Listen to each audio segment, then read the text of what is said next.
What's going on, everybody? Welcome back to the channel. It's Arrow, and in today's video I want to talk to you about how I farmed a Mageblood in 2 days and how you can too. So we're going to start with some basic things that everybody needs to hear, and then a full explanation of my actual strategy, and hopefully I can keep this video short so we can get you going and making some money.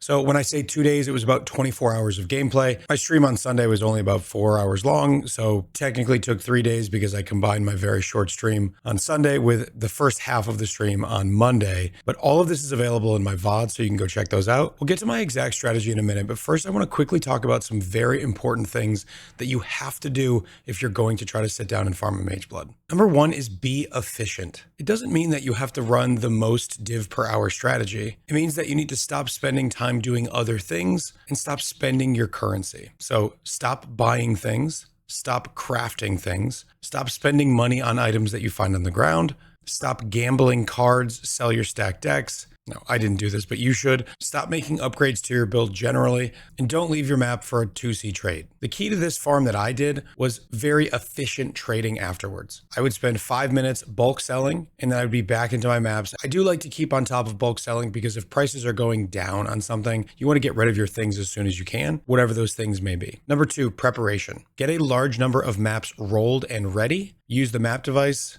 to store those maps, and then have a set of 20 maps worth of scarabs ready to go. I like to buy my scarabs in at least bulk of, say, 3 sets of maps, so 60 of each scarab slot. It can seem daunting when you're doing this at first because it can be a lot of money to set up your farm for that many maps. However, not having to stop to buy is so nice. You really can get into that flow state and make yourself more money per hour. Next, your hideout is lava. As a content creator, this is very difficult for me. I regularly have people asking me questions, wanting me to look at items, wanting me to look at their build. So on top of the normal distractions of everyday life and in game, those extra distractions can make it super hard to stay focused, but get out of your hideout. The next thing is farm things that are easy to sell. Everything that you drop and don't sell is worthless. However, if everything that you drop can be bulk sold immediately, that is the most liquid strategy you can run. Those are the ones that I prefer to run, and that's why I chose Harbinger for this strat. So we'll get into how I did it in a second, but first I want to talk about the downsides of Harbinger. One, they can be very dangerous if you do not have good sources of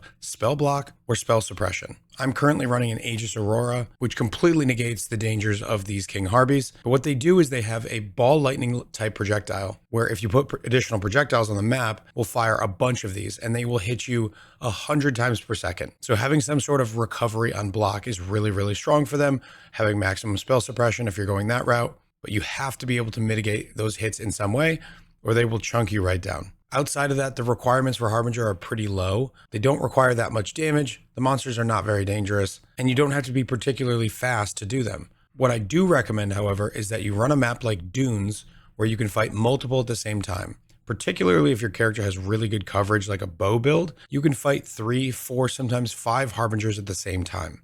As you run between pack to pack, they take a second to spawn their next pack, and you're fighting a different pack. It's going to make your maps go a lot faster. So I'm farming Harbinger on Dunes. Number one, why Dunes? Well, there's a few reasons. Number one, I just talked about, which is that you can fight multiple Harbies at once. But number two, the memory version of Dunes is selling by far the best of any memory map, at least that I've checked. And at one point I was getting 60 C for them a piece. That was days ago. They're definitely not worth that anymore. But if you're looking to sell maps in bulk, those memory maps for Dunes are the most valuable. It's also linked to Defiled Cathedral. I drop Defiled Cathedral maps and I give them to my map runners in King's March, which I just recently started getting going, with the hopes that maybe one of them will drop me a Mageblood card.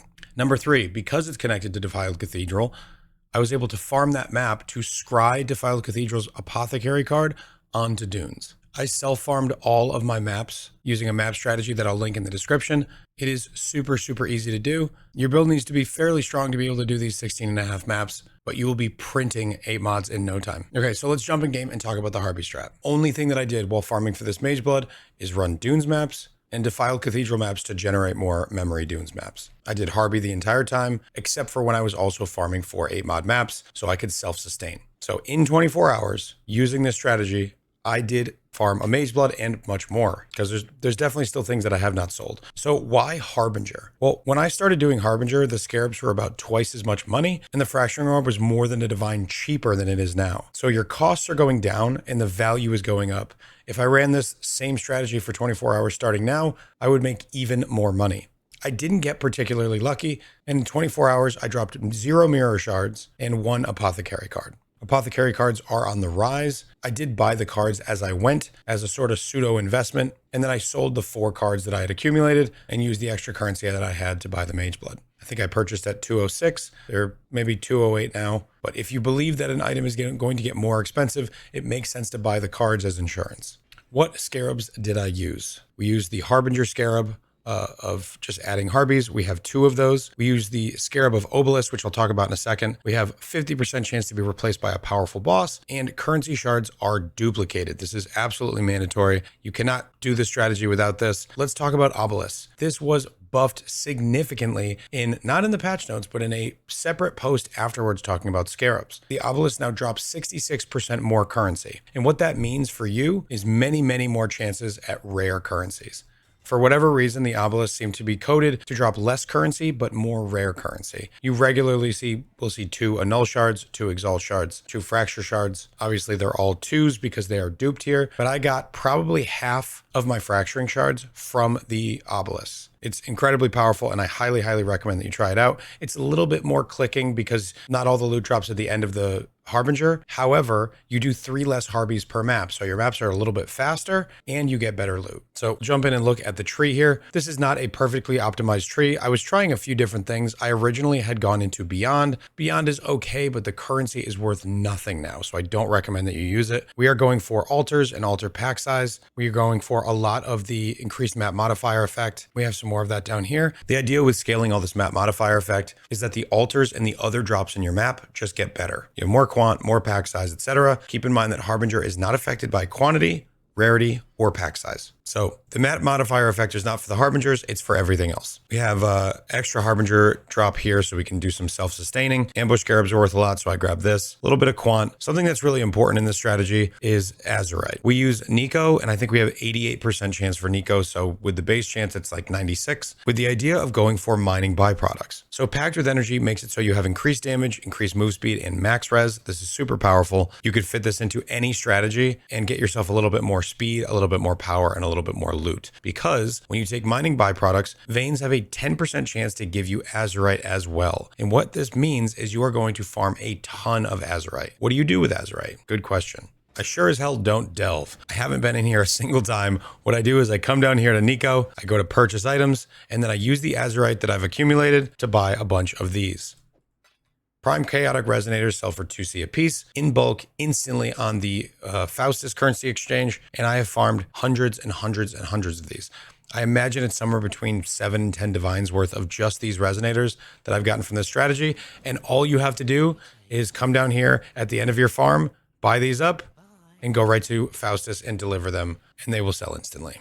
So speaking of how to make money with this strategy, what are we getting from this strategy? Number 1, fracturing orbs. These are on the rise. I sold most of my fracturing orbs between 3 and 3.5 divines, and they are now worth almost 5. Ancient orbs are selling for about 7C in bulk instantly, and you can even get more. These are going up in price. I sold most of mine between 5 and 6. Annuls are actually going up a little bit. These are around 3 chaos. I've been selling at 2 to 2.5. Exalted orbs actually look like they decreased a little bit. They're about 16C now. I was selling at around 17 for most of my exalts, but these are going to hold a lot of value because of memory strands. Lastly, chaos orbs. I know you don't want to click up the chaos shards because it looks like it's too much work. They're all in the same spot. It's very easy to click them. You get usually between 15 and 30 chaos orbs per map. I pick up, I think, 3 shards or more, and it pays for the entire strategy to just pick up the chaos orbs.